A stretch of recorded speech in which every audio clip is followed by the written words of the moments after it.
That's Nick. And that's Joseph. And today we're here to talk about Reunion, the third film directed by Jake Mahaffy, which was released February 5th, 2021, courtesy of Dark Sky Films. Do you know Jake's two other films? I haven't seen his first film. I'm actually a big fan of his sophomore feature called Free Indeed, indie film from 2015.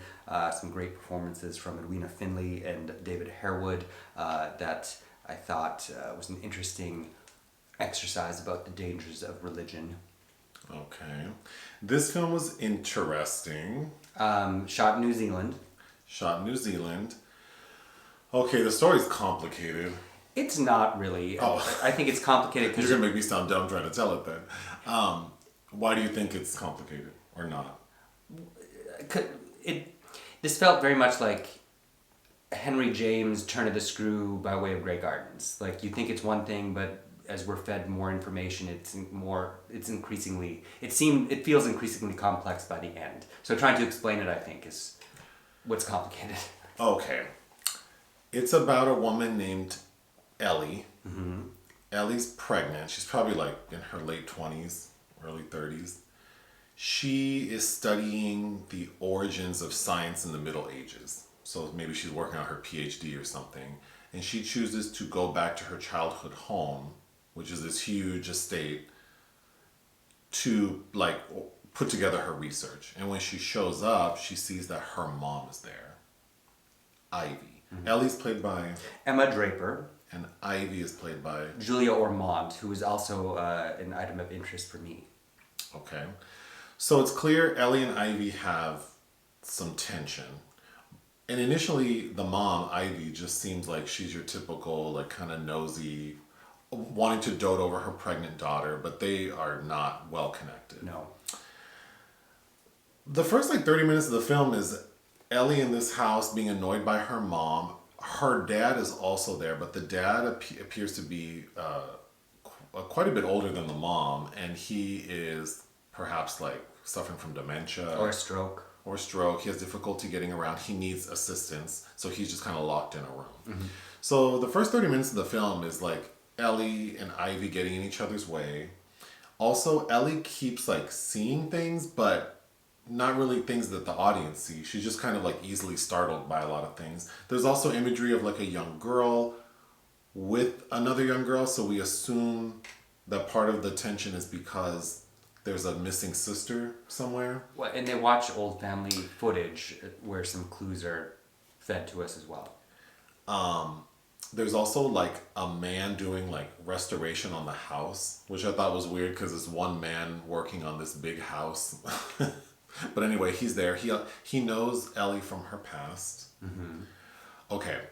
And Julie Ormond is there to pack up the house. Yeah, the reason the mom is there is because she's the executor of the grandparents' estate, and so she has to clear out the house so she can prepare it for sale. And she kind of begs Ellie, please let me stay. I need to get this stuff done by Monday. I'll stay out of your way. Okay. We find out that the sister, her name is Cara, and she's dead. And she died because this house is 3 stories, and she fell from the 3rd floor and hit the bottom floor. And the first time we learn this, we just see her falling. We don't know how. The second time we see it, it appears that Ellie has pushed her sister accidentally over the railing. So for all this time, Ellie has thought that she was responsible for her sister's death. There's also a plot point with a vase, because Ivy, the mom, pulls her young daughter. We get a flashback of her pulling Ellie to the side one day and saying, "Okay, hon, your dad cheated on us, and I need you to know this." And then she whispers something in her ear. The mom whispers something to the daughter's ear, and immediately Ellie is mean to her sister. We learn the sister is adopted. We also hear the mom say that when she's telling her daughter your dad cheated on us, we don't know how many children he's produced. Mm-hmm. So he's just out here having babies all over the place is kind of what it sounds like. Mm-hmm. So we see Ellie being mean to her sister. Then we see a scene where Ellie deliberately breaks a vase to get her sister in trouble. So we see her mom, Ivy, hitting Cara. Then we see the third time Kara falling from the banister to her death. The mom is breaking up a fight between the two girls and like pushes Kara out of the way, and that's how she falls. So the mom killed the daughter. But gaslit. But gaslit Ellie all these years to think it was her. So there's that tension. Yep. Okay, then what really sends us over is, okay, so Ellie's studying the origins of science in the Middle Ages. Well, the origin, apparently, according to this movie, because I don't know, is like dark magic. Experimental medication was born out of, the occult, basically, is what she's studying. So throughout the beginning of the film, we hear through like an audio recorder, a tape recorder, like Ellie giving lectures and talking about like black magic. Okay. There's a flashback where we see the dad in like a white coat, so he appears to maybe be a doctor, examining Kara, the dead daughter, in a way that feels inappropriate. She has an amulet around her neck. She's wearing a necklace, and he's kind of touching her, and he tells her like something like "Don't tell anyone." So obviously, our mind goes to he abused this girl, and that's part of the trauma they're all experiencing. But we find out that we also find out Ivy only had one child. Like she couldn't have a child after Ellie. But the details we're fed about that are ambiguous as well. Because Ellie's pregnant and she's like, oh, I wish, it's something I had experienced. And she's like, well, you mean after me? And she's like, oh, yeah. Right. But, okay, so the gag is the dad and the mom are involved in black magic and they're making babies. In a secret lab in the house. In a secret lab in the house, like they're conjuring these like embryos because we see jars with like fetuses that look abnormal, like deformed. But Kara, the dead daughter, was one that was successfully produced and introduced to the family, to Ellie as her adopted sister. So when Ellie finds this out, she's upset. Ivy, the mom, attempts to attack her. They get into a fight. Ellie stabs her mom in the neck but doesn't kill her, locks her in the house, and then runs off with the contractor restoration hardware man. Gus, yeah. Gus. Ivy, they're also looking at old family footage, and Ivy makes some comment about, oh, that's when your father was inducted into this, which is rare for a surgeon like him. Yeah, we're fed all kinds of mysterious Okay, but that's the end. All right, that was a lot. What do you want to say? Well... Did you like this movie? I did. The more I think about it, the more I like it as well. But that said, I think it defies expectations in a lot of ways that I can appreciate. And I kind of like the what the fuck ending. Julie Ormond I find interesting, who's, ostensibly her heyday was in the 90s and she kind of disappeared from Hollywood. She's a British actress, but she was very big in the mid-90s thanks to like Legends of the Fall and the Sabrina remake.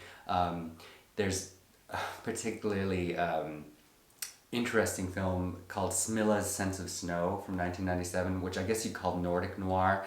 It's a camp fest, but I highly recommend watching that if you never have. Yeah, so she's probably known more now she's in The Walking Dead, I believe. She played Vivian Lee in My Week with Marilyn. She was in The Curious Case of Benjamin Button. She's Cate Blanchett's daughter in the beginning. So you've seen her. You mean Ellie? No, Julia Ormond. She's Cate Blanchett's daughter? Yeah. Aren't they the same age? Yes, but remember how Curious Case of Benjamin Button starts out with the Katrina, and she's in the hospital, and Cate Blanchett is old by then, and she's dying. Okay, yes. Okay. Yes, so that in the We've gone far away from this movie. Okay. The combination of Jake Mahaffy, I was very curious to see it, and I wasn't displeased. My first note regarding Ellie, the daughter, is this bitch is jumpy. Because she's just constantly startled, which wore thin on me. Like, what is startling her? What is she afraid of? I just felt like the first third of the film is just it's just building up to something, but watching her sort of be frustrated with her mom in a very basic way. Like, ugh, mom, leave me alone. Like, that's how she was acting. Sure. But the more I think about it, it makes sense. Like, her relationship with her mother is very unhealthy. Also, you're very jumpy. I am easily frightened. That's true. Well, I annoy myself. Um, oh, another thing that I like to complain about, the audio for the dialogue. I wrote down like these people need to speak up because there were no subtitles in the screener, and particularly Ivy, the mom, she's like speaking at almost like a whisper sometimes, and that drives me crazy. Okay. Anyway, yeah, so you'd have to watch with subtitles.